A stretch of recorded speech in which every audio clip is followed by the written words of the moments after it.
Chers amis, je suis très heureux de venir vous retrouver dans notre émission Réflexion et je profite d'être là au cœur de la Dordogne pour vous partager une réflexion qui est sur mon cœur. Le thème de cette réflexion est très simple. Je reprendrai dans l'Évangile de Jean au chapitre 4.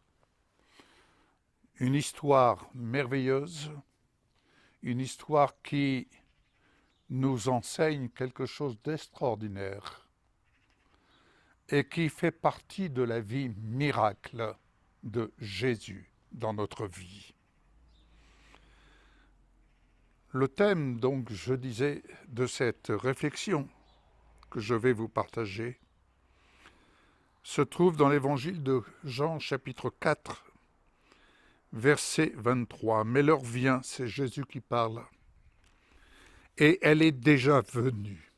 Elle est déjà venue. C'est pas elle va venir, elle est déjà venue. Où les vrais adorateurs adoreront le Père en esprit et en vérité, car ce sont là les adorateurs que le Père demande. Pour arriver à cette étape, il faut en convenir, lorsque cette parole, le ciel est son trône et la terre son marchepied, comme cela nous est décrit avec le roi Salomon dans le chapitre 9 du deuxième livre des Chroniques, il écrit ceci, c'est qu'il a construit un trône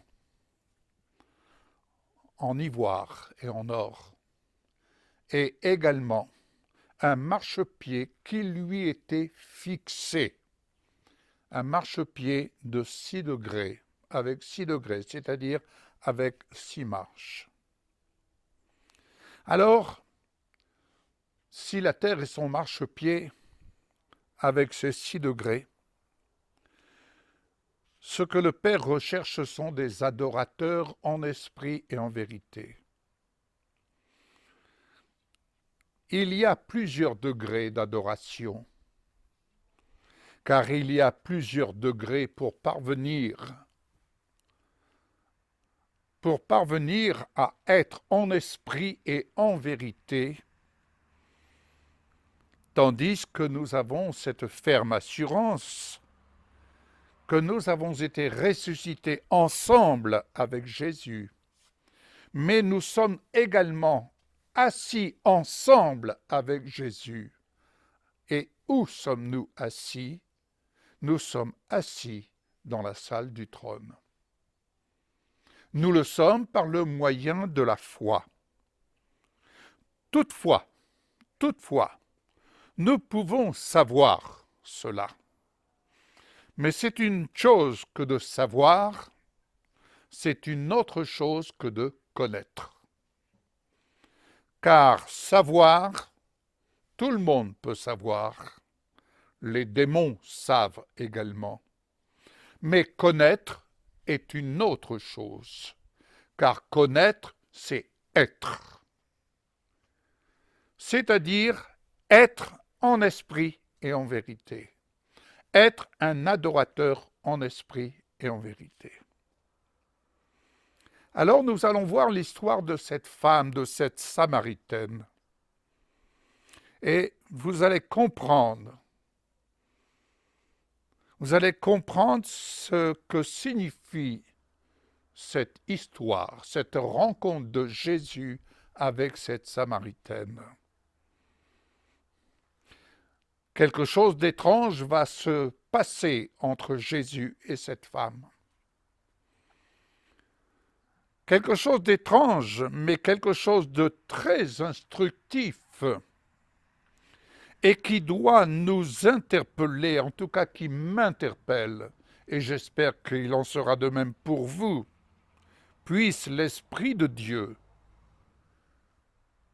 vous interpeller comme je le suis moi-même, de telle sorte que nous puissions et que vous puissiez vous-même passer à un autre degré d'adoration. Abraham,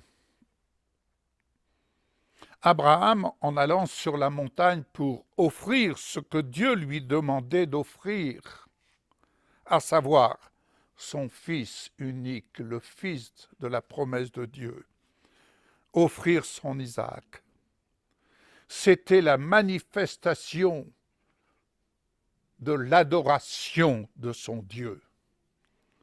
Mais quel degré d'adoration au point d'offrir avec assurance, avec confiance, ce qu'il avait de plus cher, et en l'occurrence, le Fils né de la promesse de Dieu. Et Dieu lui demandait d'offrir son Fils. Il dira à ses serviteurs, restez ici pendant que je vais monter en haut, pendant que je vais monter à ce rendez-vous pour offrir ce que Dieu me demande d'offrir. Quel degré les serviteurs ne pouvaient suivre Abraham à ce niveau de degré d'adoration. Mais au point qu'il dira à son fils, qui lui posant la question, mais où est le sacrifice? Et de répondre à son fils, Dieu se pourvoira lui-même.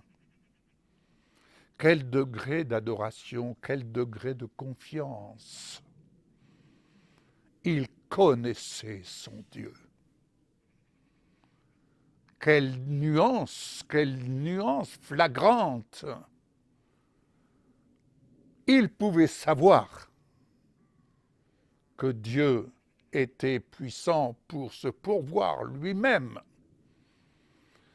Mais savoir est une chose, connaître est une autre chose. Abraham est allé sur la montagne. Il était Abraham. Il était adorateur de son Dieu. Alors venez avec moi dans l'évangile de Jean chapitre 4, car c'est bien là l'histoire de cette Samaritaine qui nous amène à ce point de rendez-vous où Jésus dira « Ce que mon Père recherche, ce sont des adorateurs en esprit et en vérité. » Ça dépasse, vous savez, toutes ces confessions « Seigneur, je t'adore, Seigneur, je t'adore ». C'est bien, c'est beau de le dire. Mais c'est une autre chose que d'être ces adorateurs en esprit et en vérité. Et pour parvenir à ce degré, il faut gravir ces marches, ces degrés de ce marchepied qui est fixé à Jésus, le Christ glorifié. Alors, lisons ensemble chapitre 4, à partir du verset 7. Une femme de Samarie vint puiser de l'eau. Jésus lui dit « Donne-moi à boire », car ses disciples étaient allés à la ville pour acheter des vivres. La femme samaritaine lui dit « Comment, toi qui es juif, me demandes-tu à boire, à moi qui suis une femme samaritaine ?» Oui, les Samaritains n'avaient pas de relation avec les Juifs. Alors n'oublions pas ceci pour nous rappeler, nous souvenir que si le message de la grâce de Dieu est venu jusqu'à nous, nous avons la grâce d'être sauvés en étant greffés à la racine que représente le peuple d'Israël, que représente Israël. Nous sommes greffés à la racine. Et c'est la racine qui nous porte. Je poursuis. Les Juifs, en effet, n'ont pas de relation avec les Samaritains. Jésus lui répondit, si tu connaissais, ce n'est pas si tu savais, si tu connaissais le don de Dieu qui est celui qui te dit, donne-moi à boire, tu lui aurais toi-même demandé à boire et il t'aurait donné de l'eau vive. Seigneur, lui dit la femme, tu n'as rien pour puiser et le puits est profond. D'où aurais-tu donc cette eau vive? Es-tu plus grand que notre père Jacob qui nous a donné ce puits et qui en a bu lui-même afin que ses fils, ainsi que ses fils et ses troupeaux? Jésus lui répondit, quiconque boit de cette eau aura encore soif. Mais celui qui boira de l'eau que je lui donnerai n'aura jamais soif. Et l'eau que je lui donnerai deviendra en lui une source d'eau qui jaillira jusque dans la vie éternelle. La femme lui dit, Seigneur, donne-moi cette eau afin que je n'ai plus soif et que je ne vienne plus puiser ici. Va, lui dit Jésus, appelle ton mari et viens ici. Pourquoi cette remarque? Va, lui dit Jésus, appelle ton mari. Jésus connaissait cette femme, comme il te connaît. Cette femme, lorsqu'elle lui demande de cette eau que Jésus lui propose, il lui demande, cette femme cherchait la grâce de Dieu. Et elle disait, mais tu n'as rien pour puiser, et ce puits est profond. Vous savez, ce puits dans lequel elle allait puiser l'eau, c'était le côté humain. On peut aller puiser au milieu de notre humanité pour chercher de quoi se rafraîchir. Mais vous allez comprendre qu'on peut fouiller dans ce monde, on peut chercher dans notre humanité, mais nous n'aurons jamais la suffisance d'être désaltérés, d'être secourus. Vous allez comprendre. Et la femme répondit, je n'ai point de mari. Jésus lui dit, tu as eu raison de dire, je n'ai point de mari, car tu as eu 5 maris. 5. Et celui que tu as maintenant n'est pas ton mari. C'est-à-dire 6. Elle a eu 5 maris, et celui qu'elle avait en cet instant où Jésus s'adresse à elle n'est pas son mari. Le chiffre 5 dans la Bible, dans la parole de Dieu, signifie en fait la grâce de Dieu. Vous connaissez l'histoire de David le jeune berger avec ses 5 pierres qu'il avait. Vous connaissez l'histoire d'Élisabeth qui, durant 5 mois, est restée seule alors qu'elle attendait la naissance de Jean-Baptiste. Ce chiffre 5 représente la grâce de Dieu. Mais le chiffre 6 représente l'insuffisance, l'imparfait, ce qui est incomplet. Et cette femme, elle cherchait, au travers de ses 5 maris, elle cherchait dans cette humanité la grâce de Dieu. Combien de croyants cherchent au milieu des assemblées, au milieu de cette humanité, mais au milieu même de ceux-là qui se rassemblent pour manifester, confesser leur foi. Mais tout en confessant leur foi, ils confessent ce qu'ils savent. Mais connaissent-ils celui qu'ils confessent comme Sauveur et Seigneur de leur vie? Cette femme, avec ces 5 maris dont Jésus va dire, tu as eu raison de dire que tu n'as point de mari, tu en as eu 5. Mais celui que tu as là maintenant, c'est-à-dire le 6e, n'est point ton mari. Autrement dit, tu cherches au milieu même de ces assemblées, au milieu même de ce qui est étranger pour toi, tu cherches, et tu ne trouves pas, et pour cause. Car ce n'est pas au sein de cette humanité que tu trouveras la grâce de Dieu. D'ailleurs, si vous reprenez la multiplication des pains et des poissons, mais Jésus va leur dire, apportez-moi ce que vous avez pour nourrir cette foule de 5000 personnes. Ils vont apporter les pains et les poissons. Combien y avait-il de pains? 5 pains, pardon. Mais ces 5 pains, mes bien-aimés, n'étaient pas suffisants pour nourrir cette foule.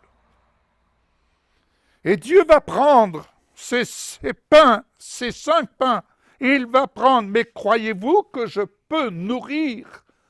Croyez-vous que vous pouvez nourrir 5000 personnes, sans compter les femmes et les enfants? Bien-aimés, l'humanité, ce qui vient de cette humanité est insuffisant. Est insuffisant pour rafraîchir, pour nourrir, véritablement, pour apporter la vie. Car la grâce de Dieu ne vient pas d'en bas, la grâce de Dieu vient d'en haut. Elle vient d'en haut et Jésus en est l'unique témoignage de la Trinité divine, Père, Fils, Esprit Saint, la famille. Dieu le Père, Dieu le Fils, Dieu, Saint-Esprit, Saint-Esprit. C'est ainsi que l'histoire de cette Samaritaine nous enseigne.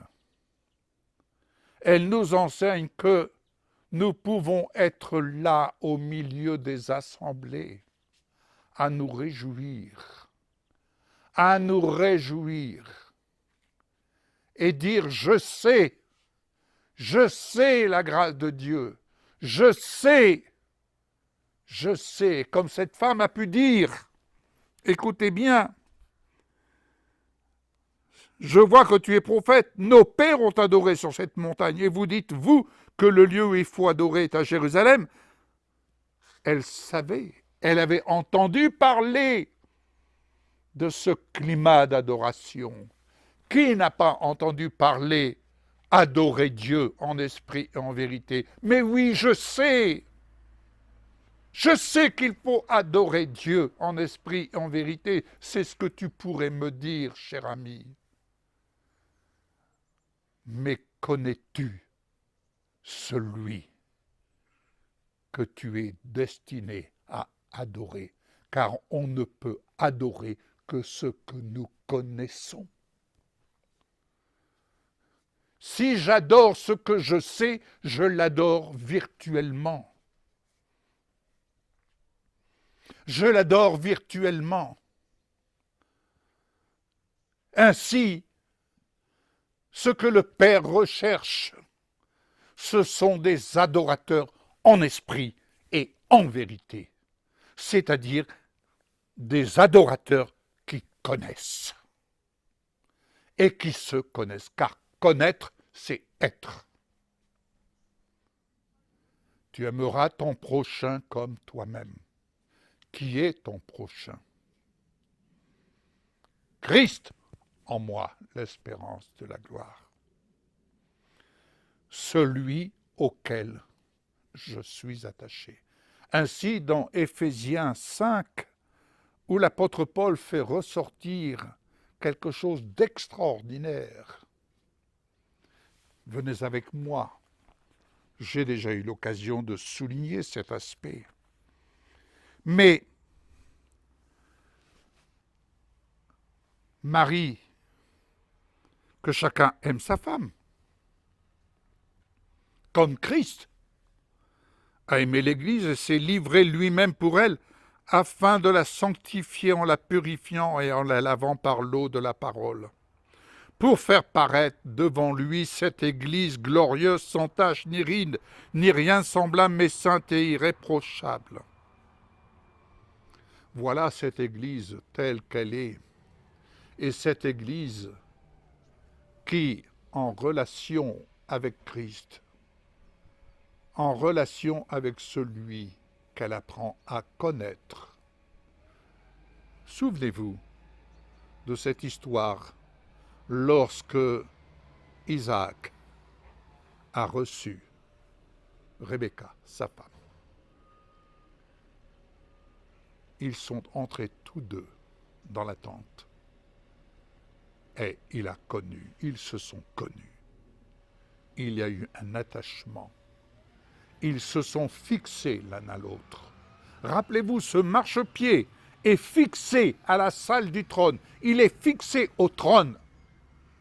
Les degrés que nous devons gravir pour nous permettre de nous fixer, de connaître celui que nous adorons et que nous disons adorer.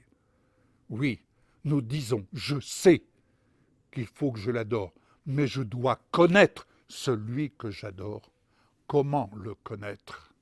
L'apôtre Paul nous en donne une référence, un éclairage. Quand il dit au verset 31, « C'est pourquoi l'homme quittera son père et sa mère, s'attachera à sa femme, et les deux deviendront une seule chair. » Ce mystère est grand, dit-il. Je dis cela par rapport à Christ et à l'Église. Car plus haut, il dit, parce que nous sommes membres de son corps, fait de chair et d'os.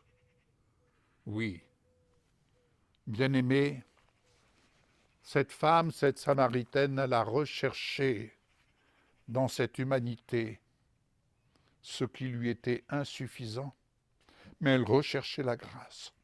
Combien dans nos assemblées recherchent la grâce?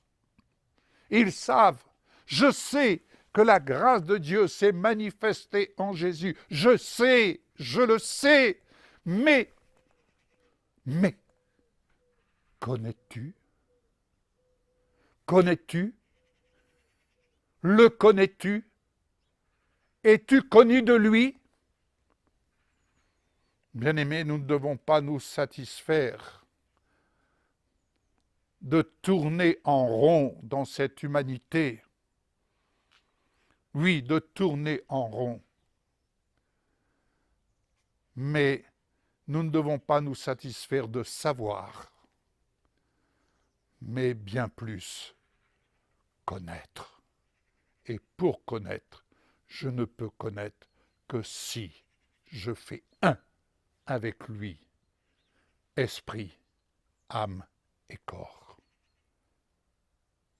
Ainsi, le Père recherche des adorateurs en esprit et en vérité, c'est-à-dire des adorateurs qui s'affectionnent à la Jérusalem d'en haut et non à la Jérusalem d'en bas.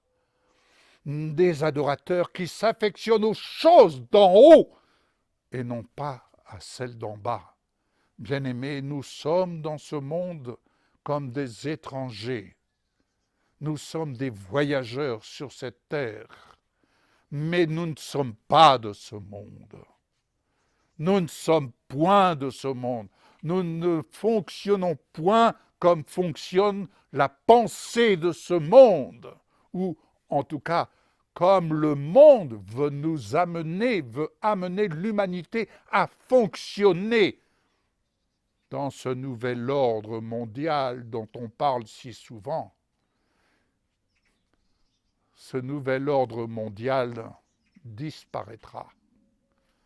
Un seul ordre subsiste éternellement, celui qui vient du roi des rois.